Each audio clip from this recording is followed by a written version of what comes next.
इतिहास की दृष्टि में भारत का ये 48वां भाग अटल बिहारी वाजपेयी काल, जो तीसरी बार प्रधानमंत्री बने,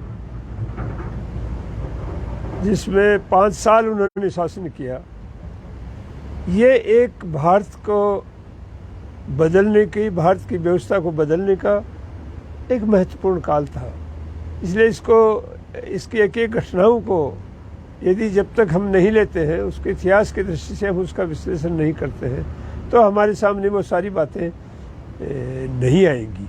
क्योंकि दक्षिणपंथी सांप्रदायिक टाइप की सोच और देश को बांटने के लिए और विदेशी पूंजी को सुरक्षित रखने के लिए जिस ढंग से अटल बिहारी वाजपेयी की ताजपोशी हुई, वो एक राष्ट्रीय मुद्दा ही नहीं था, वो एक अंतर्राष्ट्रीय मुद्दा भी था।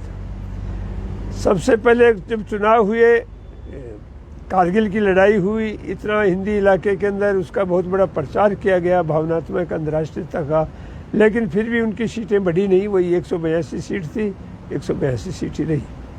लेकिन पार्टियां 13 के बजाय 26 हो गई। एनडीए बड़ा गुट बन गया। क्षेत्रप जो है, छोटी पार्टियां, रीजनल पार्टियां ने मिलकर के साझा की और इसको बनाया।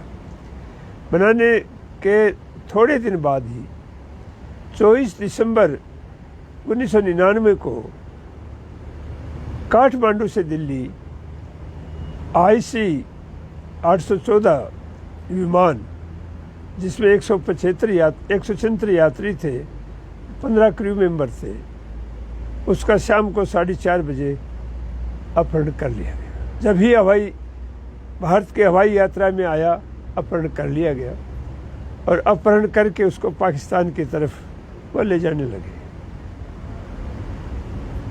कैसे भी क्रू के लोगों ने साझा अपने तरीके से उसको सासा हवाई अड्डे अमृतसर में उतारा, थोड़ी देर के लिए लाहौर ले गए, दुबई ले गए, कंधार ले गए।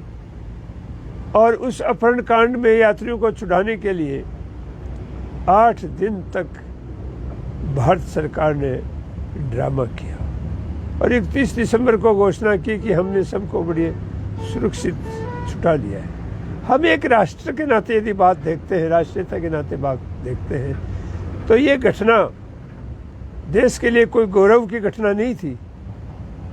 देश के लिए बहुत शर्मनाक घटना थी कि जो इन आतंकवादियों ने हमारे यहाँ खून खराबा शुरू कर दिया था, एक तरह का तहलका मचा रखा था, जिसमें उमर शेख था, मसूद अजहर था और अहमद जरगर था, और भी कई थे।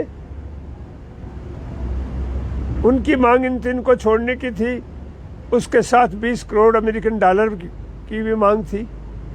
35 आदमी और थे जिनको इनके साथ में छोड़ा जाए।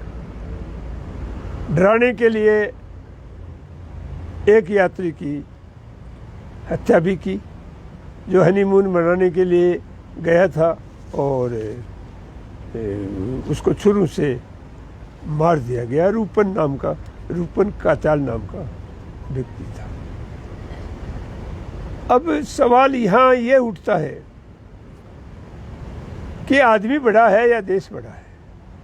हमें माने कि देश बड़ा है और हम एक दुनिया के महत्वपूर्ण राष्ट्र के नागरिक हैं, तो हम यदि स्वतंत्र रूप से सोचें तो देश के बारे में एक ही आदमी को सोचने की जरूरत नहीं होती।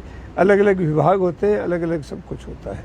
इसी अपहरण कांड को यूं ही हमारी हवाई यात्रा से अपहरण हुआ, तो तुरंत जब वो अमृतसर सासा हवाई अड्डे की तरफ गया, तो सासा में फौज का डिवीजन है, ड्यू है। GOC को कह देना चाहिए था, जनरल को कह देना चाहिए था कि अपहरण हो गया, देश की शान के साथ जो कुछ किया जा सकता है आप करिए, उनको खुली छूट होनी चाहिए। ये एक हर देश में व्यवस्था होती है। भारत में भी NSA है, जिसमें अरबों खरबों रुपये हम खर्च कर रहे हैं। उनके पास स्नैप राइफल्स होती हैं। जो स्नैप राइफल्स का शूटर है, वो 700 मीटर से कमीज के बटन पर गोली मारता है। वो स्नैप शूटर किस दिन काम आएंगे? सासा हवाई अड्डे पर हम कैमोफ्लेज कर सकते थे। उसने हमारे एक आदमी को मारे थे, उनके 35 आतंकवादी और 3 लीडर हमारे साथ थे, उसके एवज में हम 2 मार देते। दुनिया में अपहरण होता है दुनिया में, लेकिन इतना कायराना तरीके से उसको हल नहीं किया जाता।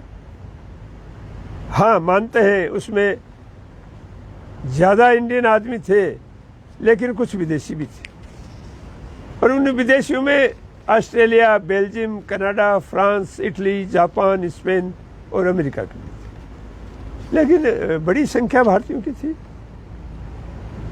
हम नेगोशिएशन करने में कहीं भी सफल नहीं रहे। हिंदुस्तान और पाकिस्तान का जो गेम है वो शतरंज की तरह से अमेरिका खिलाता रहा, हम खेलते रहे, किसान अपने बेटों की कुर्बानी देता रहा, और ठग जो है वो राजसत्ता के ऊपर काबिज बैठे रहे। ये हिंदुस्तान था जिसकी तैयारी अटल बिहारी वाजपेयी ने की थी, और अटल बिहारी वाजपेयी को उसी के लिए बैठाया था। 8 दिन के इतने बड़े ड्रामे के बाद उनको यही नहीं, उनकी जो मांग थी कि 35 आतंकवादियों को छोड़ा जाए, उसके साथ 20 करोड़ अमेरिकन डॉलर दी जाए।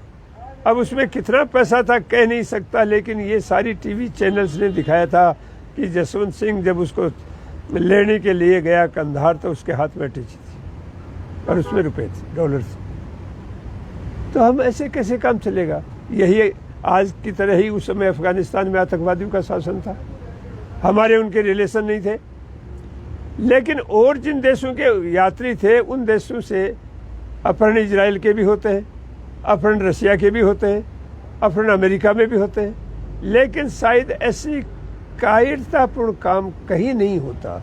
और उसको भी हम अपने आप को बहादुरी समझें कि हम उनको जिंदा ले आए। अरे जिंदा ले आए तो कितनी कीमत चुकानी पड़ी।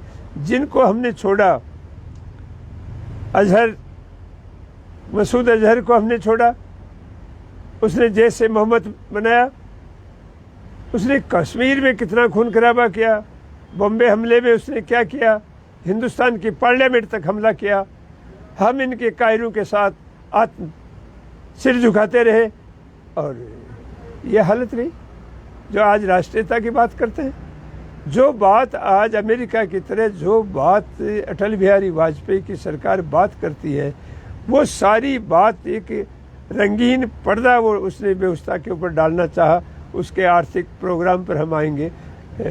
उसके समय कैसे इन्होंने और ज़्यादा देश के अंदर खून खराबा किया, आपके पास हम डॉक्यूमेंट सहित गुजरात प्रकरण पर भी आएंगे, आर्थिक नीतियों पर के आएंगे कि यहाँ विदेशी अपनी पूंजी जी खोल करके लगाते रहे, वो इस मुल्क को लूटते रहे और उनको दलाली का पैसा मिलता रहे। ये एक ऐसा घृणित व्यवस्था थी जिसने हिंदुस्तान में पैर जमाने की शुरुआत की थी। उसमें अन्य पॉलिटिकल पार्टियां उनके सामने बोनी बन चुकी थी, क्योंकि भारत एक देश नहीं होकर उपमहाद्वीप रह गया। हिंदी इलाके की समस्या पूर्वी भारत नहीं समझता, पूर्वी भारत की समस्या दक्षिण भारत नहीं समझता। इसलिए आज भी हम नेशनल यूनिटी को सबसे ज़्यादा यदि किसी ने तोड़ा है तो आरएसएस और बीजेपी ने तोड़ा है, जिसका परिणाम आगे चल कर के हम देखते हैं कि साल दर साल कैसे इस मुल्क के अंदर तबाही एक से एक बढ़कर चल रही है। इन्हीं शब्दों के साथ मैं आज की बात यही समाप्त करता हूँ। धन्यवाद।